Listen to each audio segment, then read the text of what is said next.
I'd just been invited to do the junket for the first time. At this point, Warner Brothers had gone from, in 2001, threatening any fan site with the words Harry Potter in it with closures. They would send a letter to 13-year-olds who were running Harry Potter sites saying, you are infringing on our brand, you have to stop.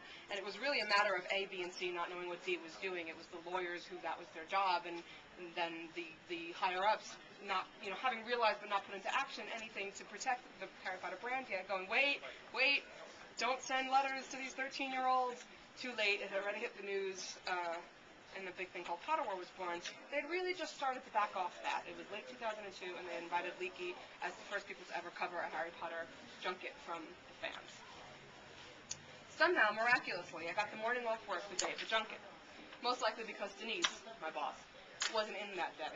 As is typical, the junket was held in a hotel. Every time someone asked me what news outlet I worked for, I surreptitiously changed the subject. I acted as much like a perfect professional as I could during the roundtable interviews with the directors and the producers to show Warner Bros. That I wouldn't scream and faint every time somebody from the films entered the room. Only after the press conference, when I got to see the main trio of actors, who looked more like tiny figurines of full-grown children than full-grown movie stars than actual children, did I have the composure and followed the other 100? Did I lose composure and followed the other 100 people to the front of the room to get an autograph from Rupert Grint, who was an active BBC message board poster at the time. I muttered something about my website, and I heard him say, "The Leaky Cauldron, yeah, cool." So Rupert says, "Yeah, cool." I think this year he's just stopped doing that. It's like only 10 years into his career. Yeah, it's really cool. We're both ginger. We got six sisters. Back at MTV Networks, I paced around my little cubicle. I'd already asked for a lot that day, and Mimi, my supervisor, not my boss, Mimi was cool, who had bright copper hair and a sharp tongue, came by the shop to drop something off in Denise's office, and I looked at her pleadingly. "What's up?" I twisted my fingers and launched into the speech I'd been practicing all day. "Mimi, Dan Radcliffe, the kid who plays Harry Potter, is going to be downstairs at MTV later, and I thought I could go down and cover it for the pages. It's good news that Harry Potter's in the building, and I'm sure if I can get inside, I can get a little interview with him. And you stuff with the junket on the pages, and it would be really highly read." Mimi gave me a long look and rolled her eyes. "Go. Don't take long." I squealed and grabbed my recorder and ran. I waited in the little internal vestibule that separated the building's corporate offices from its trendy and much photographed studios. I'd only been in there briefly once before to cover a makeover show. Now I stood casually among the hundreds of people rushing in and out for lunch and waited for someone whose card had the right kind of magnetic stripe. They switched their card through, opened the door, and I rushed in behind them, showing the guard at the door my card as proof that I at least worked in the building. He barely saw me go by. The hall was empty and cold, and which made me sure I'd gotten there before Dan's entourage.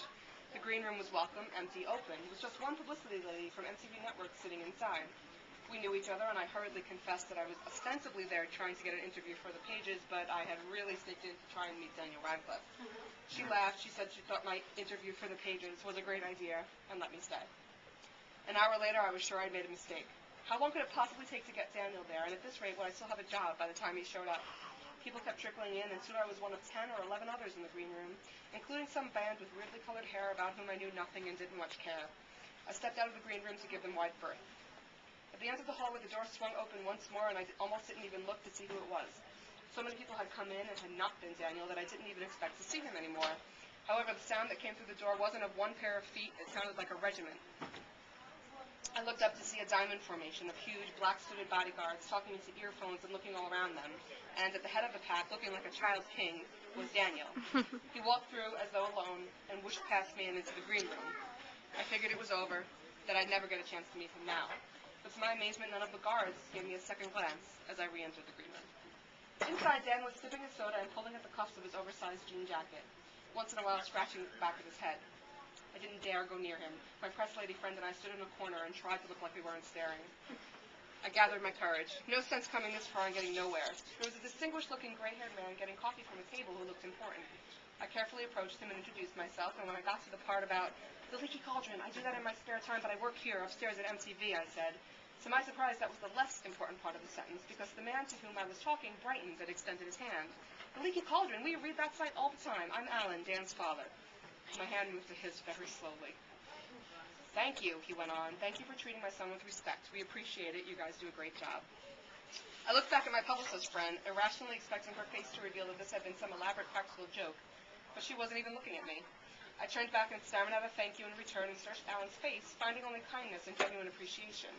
no trace of mockery about the fact that I was a grown woman who worked on a Harry Potter fan site. A few people I knew could take note from his tolerance, I thought. I gave my courage another little kick and explained to Alan that if I could ask 5 questions of Dan for the MTV magazine, it would justify my being down there waiting for over an hour. Alan sorrowfully replied that all the interview requests had to go through a representative that wasn't there, but if I could use the information from the junket that morning in my press questions, I could take a picture of Dan and have a full story that way. He introduced me to Dan as being from the Leaky Cauldron, and Dan's face rearranged itself exactly like his father's had. He emitted a little surprised, "Oh," and then extended his hand to shake and thank me. I snapped a quick picture of him and one with him for good measure, said my goodbyes to his family, and was back at my desk before my boss arrived for lunch. A few days later, my story had been passed back to me from Denise with almost no edits, and posted on the website to great interest from the rest of the office. 2 days before Chamber of Secrets was released into theaters, I was at my friend Kathleen's, and we were doing the stupidest thing we had ever done in the name of Harry Potter. We were making pumpkin juice. We had roasted several pumpkins and were squeezing them through cheesecloth, thanks to a recipe Kathleen had dug up from the internet. Her roommate, Mika, kept popping her head into the kitchen and watching us skeptically. "It's for everyone for tomorrow night," Kathleen chirped. "She thinks we're nuts," she added as Mika left the room, muttering. "We are," I said, my hands full of pumpkin guts. "Has she seen your room yet?" Kathleen's room was decked out in the largest vinyl posters of Harry Potter and the Chamber of Secrets anyone had ever seen. Mark had sent me 3 full-size theatrical posters, leftovers from the ones the company had sent, to hang from the ceilings in theaters. The email he'd sent previously had simply said I was going to be really, really happy soon, and we had spent a week trying to figure out what he meant. They were 6 feet wide and 8 feet long, printed on both sides on heavy, smelly rubber. They featured one close-up image each of Harry, Ron, and Hermione, and though I was grateful, and they were very cool, though I could see why he'd want to send them to me, I wasn't exactly sure what I would ever do with them. The struggle that had taken to get them out of the office into Kathleen's had been epic, as each weighed roughly 15 pounds. Their combined width took up almost every space in her dorm wall, but we made sure they were hanging before everyone came over for the next day, perhaps just to scare everyone when they walked in the room. That was our